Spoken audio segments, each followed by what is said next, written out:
Welcome to Mississippi, the birthplace of America's music and the home of our Spor ancestors since 1893 until Hurricane Camille wiped out the property in 1969. So we're going to head down to Waveland and look at these ruins of their old house. So please join me in Waveland in the state of Mississippi.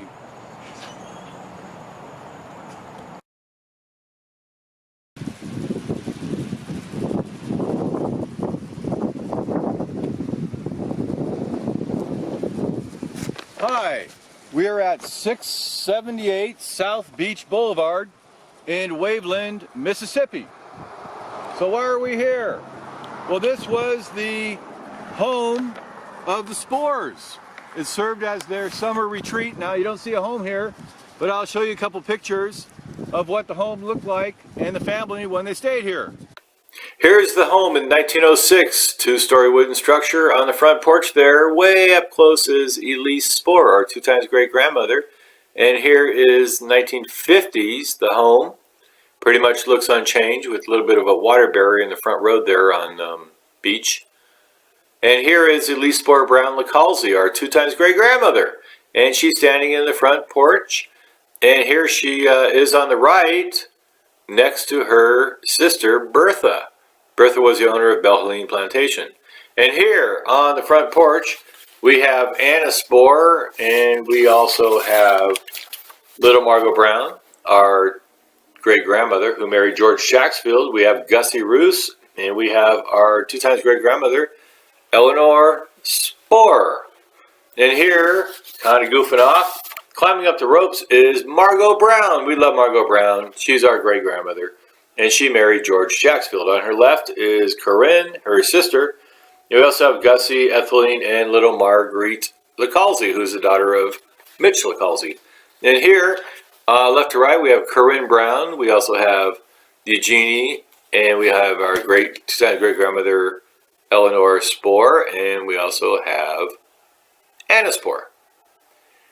And here, playing in the water, we have Julie Spor, Elise Spor Brown-Lecalzi, our two times great-grandmother, Etheline Clippert, the Bertha Reuss, George Reuss, Joan Rankin, the Clippert boys, and Douglas Hayward. So the home, it was purchased by George Washington Spor in 1890 for $750.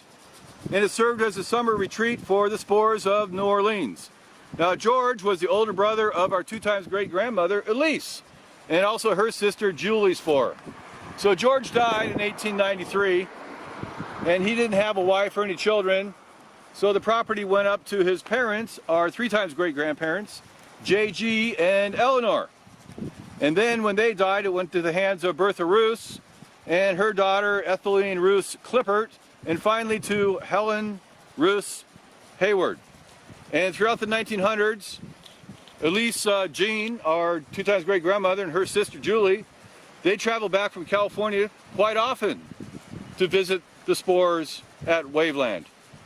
Now the retreat remained in the family, but one horrible episode, August 17, 1969, Hurricane Camille, a lady named Camille.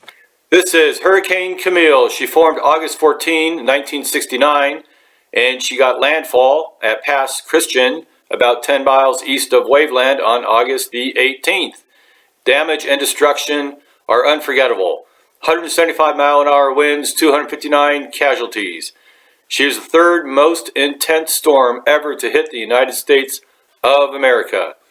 And here's a couple more pictures of the damage. A house on a car. The motels in Biloxi, Mississippi. Richelieu Apartments after Hurricane Camille. Even Jean Lafitte, the pirate's home, was decimated. Hurricane Camille, a commemorative plaque alongside the road. She was destined for up in Biloxi, but last second she made a left-hand turn and hit the town of Waveland head-on. Category 5 hurricane.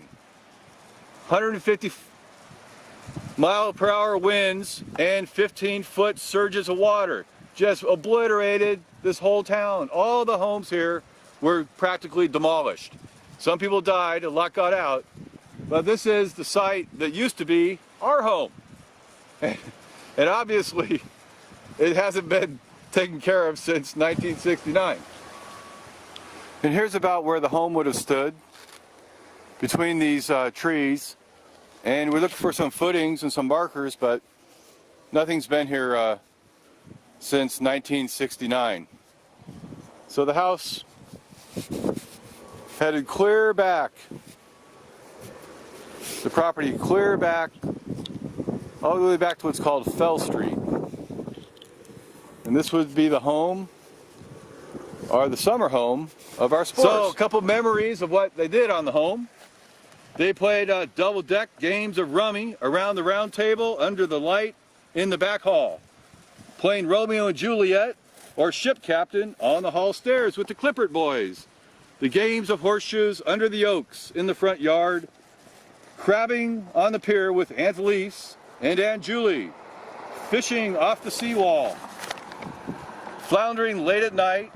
The trip to the Whatnot store was a game the girls played. And they never were allowed to swim before June 1st because the water wasn't safe and the children would get sick. So sitting on the pier with Lou, covering my eyes when the hearse came to get Grandpa Reuss. And how spooky Grandma's house in New Orleans, as with all the furniture covered over with white sheets to keep the dust off while the family spent the hot months at Waveland. And those are the words of Helene Reuss, who was one of the nieces of Elise Spor. So they lived here, they had a summer retreat here for many, many years and many generations until, of course, Camille struck it down in 1969. So here you go.